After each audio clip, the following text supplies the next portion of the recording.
Assalamualaikum warahmatullahi wabarakatuh. Perkenalkan, nama saya Hanifah Samara dari kelas E, PIAUD semester 4, NPM 18110700. Video ini untuk memenuhi tugas mata kuliah Deteksi Dini Tumbuh Kembang Anak Usia Dini dengan dosen pengampu Ibu Mareike Jessy Tanot, SPD, MPD.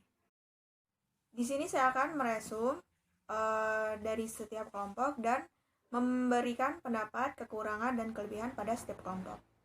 Kelompok pertama itu membahas tentang deteksi tumbuh kembang anak usia dini, yang dimana mereka membahas tentang konsep tumbuh kembang anak usia dini, karakteristik tumbuh kembang anak usia dini, deteksi dini tumbuh kembang anak usia dini, dan optimalisasi tumbuh kembang anak usia dini.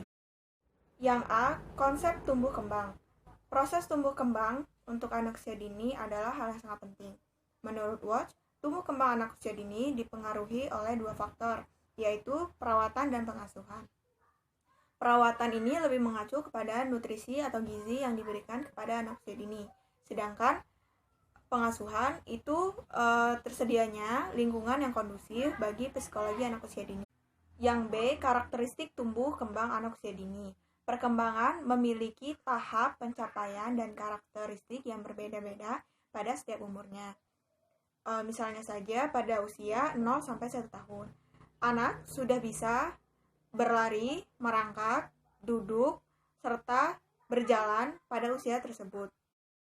Yang kedua, usia 2-3 tahun, anak sudah mampu mengeksplorasi benda-benda yang ada di sekitarnya dan kemampuan berbahasanya yang sudah mulai berceloteh, lalu berbicara walaupun kalimatnya belum jelas. Pada usia 4-6 tahun, perkembangan fisik anak sudah mulai optimal. Anak sudah bisa melompat, memanjat, dan berlari. Pada kemampuan bahasanya, anak sudah bisa meniru dan mengulang perkataan dari orang lain. Sementara dari kognitifnya, anak sudah mampu bertanya tentang apa saja yang ada di sekitarnya. Yang C, deteksi dini tumbuh kembang anak. Deteksi dini tumbuh kembang anak adalah kegiatan atau pemeriksaan untuk menemukan secara dini adanya penyimpangan tumbuh kembang pada balita dan anak prasekolah. Cara deteksi tumbuh kembang anak diantaranya menggunakan pengukuran antropometri yang meliputi pengukuran berat badan, tinggi badan, lingkar kepala, dan lingkar lengan atas. Kemudian, pengukuran berat badan yang merupakan bagian dari antropometri digunakan untuk menilai hasil peningkatan atau penurunan semua jaringan pada tubuh. Selanjutnya, pengukuran tinggi badan anak, yang mana merupakan bagian dari pengukuran antropometrik yang digunakan untuk menilai status perbaikan gizi di samping faktor genetik. Yang D, optimalisasi tumbuh kembang anak usia dini.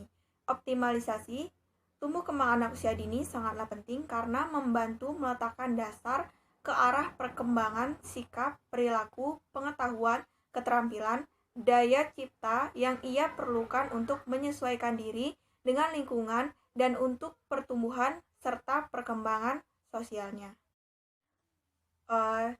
Kelebihan pada materi kelompok 1 ialah materi yang dijelaskan cukup jelas dan cukup rinci pada setiap subbab.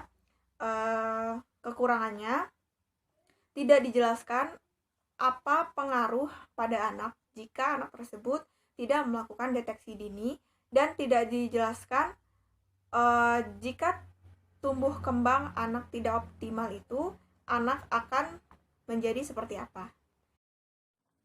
Selanjutnya kelompok 2. Pada kelompok 2, makalah mereka membahas tentang konsep kebutuhan anak berdasarkan ilmu kesehatan.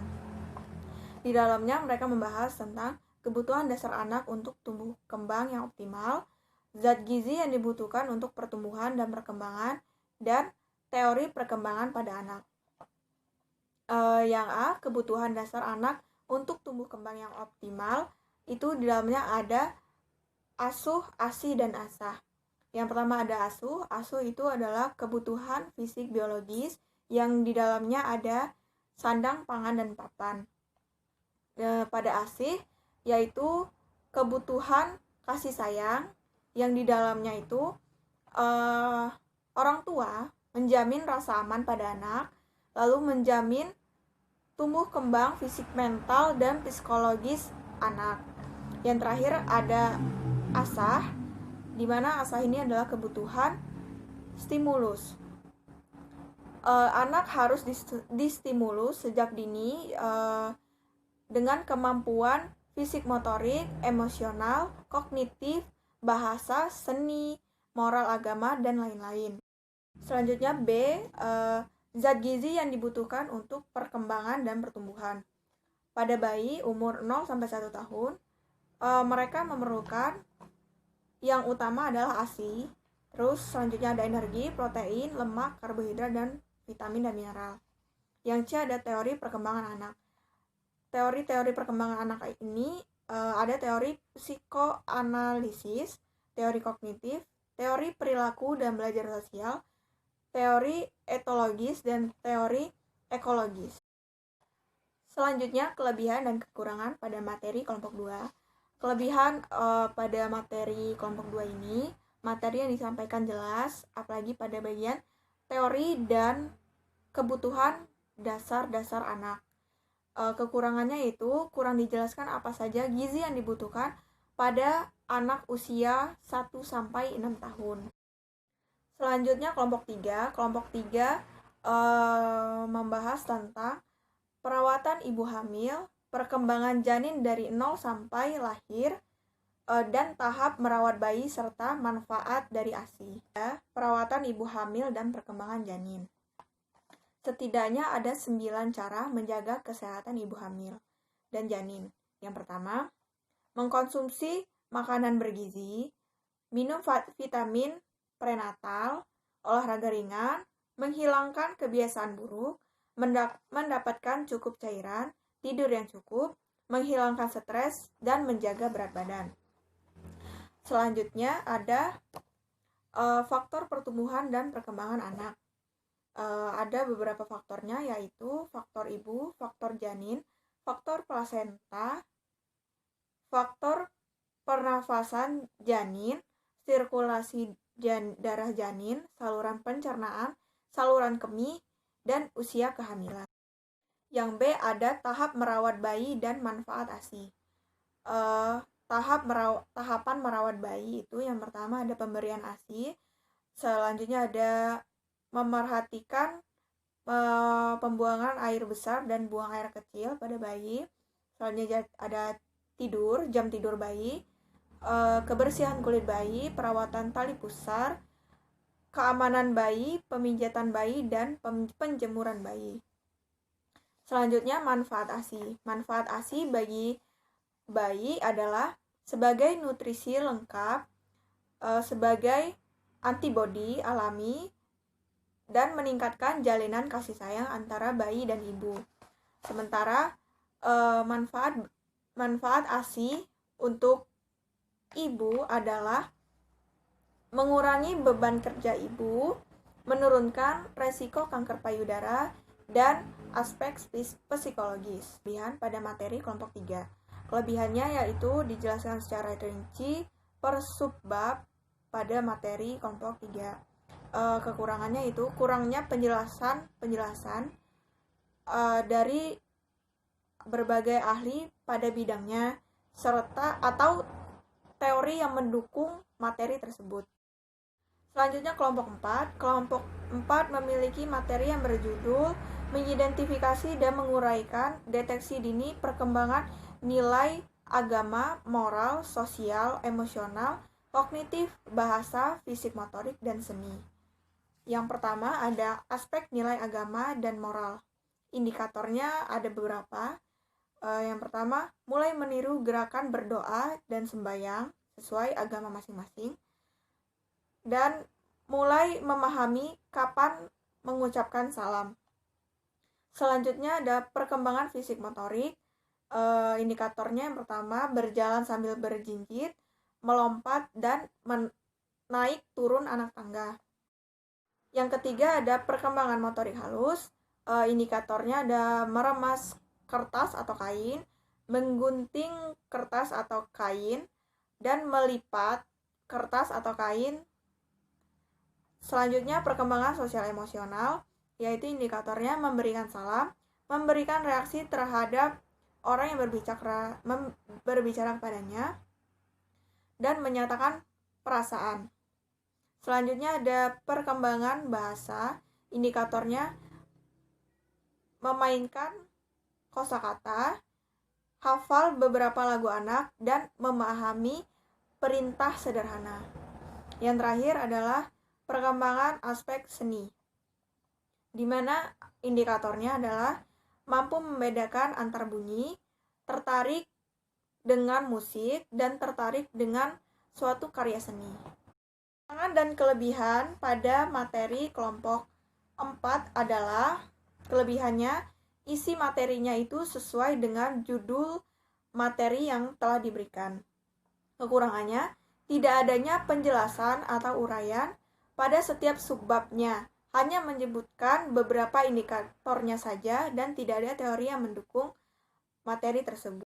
Selanjutnya kelompok 5. Kelompok 5 ini tidak membuat makalah. Kelompok 5 membuat video screening terhadap anak. Screening pada pertumbuhan kembang anak. Kelompok 5 ini screening kemampuan kognitif anak usia dini. Kelebihan dan kekurangan pada kelompok 5 ini yaitu kelebihan, pertanyaan yang diajukan cukup rinci dan jelas, dan pertanyaan sesuai dengan judul materi. Kekurangannya, tidak semua anggota menjelaskan terlebih dahulu maksud dari screening itu apa kepada ibu, karena tidak semua orang tua mengetahui screening terhadap anak itu apa dan fungsinya apa. Selanjutnya kelompok 6. Kelompok 6 sama seperti kelompok 5, yaitu screening, tetapi kelompok 6 screening perkembangan nilai-nilai agama dan moral anak usia dini. Kekurangan dan kelebihan pada kelompok 6 yaitu pertanyaan yang diajukan, kelebihannya pertanyaan yang diajukan cukup rinci dan jelas, pertanyaannya sesuai dengan judul materi.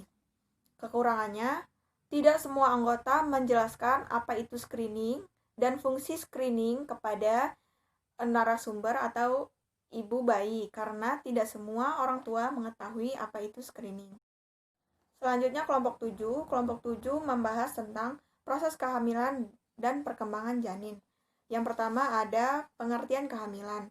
Kehamilan adalah penyatuan dari sperma dan ovum. Kehamilan normalnya berlangsung selama 9 bulan 10 hari dan berlangsung dalam 3 trimester. Tanda-tanda kehamilan ada 3, yaitu tanda presumtif kehamilan, tanda tidak pasti kehamilan, dan tanda pasti kehamilan. Selanjutnya ada proses kehamilan. Yang pertama ada ovulasi, konsepsi, nidasi atau implantasi, dan pembentukan plasenta. Kekurangan dan kelebihan pada kelompok 7 ini, kelebihannya materi dijelaskan secara rinci dan ada gambar yang membuat menarik materi. Kekurangan dari materi kelompok 7 ini adalah kurangnya penjelasan dari ahlinya dan teori-teori yang mendukung materi tersebut. Sekian penjelasan dari saya. Jika ada kesalahan, saya mohon maaf. Kepada Allah saya mohon ampun. Wassalamualaikum warahmatullahi wabarakatuh.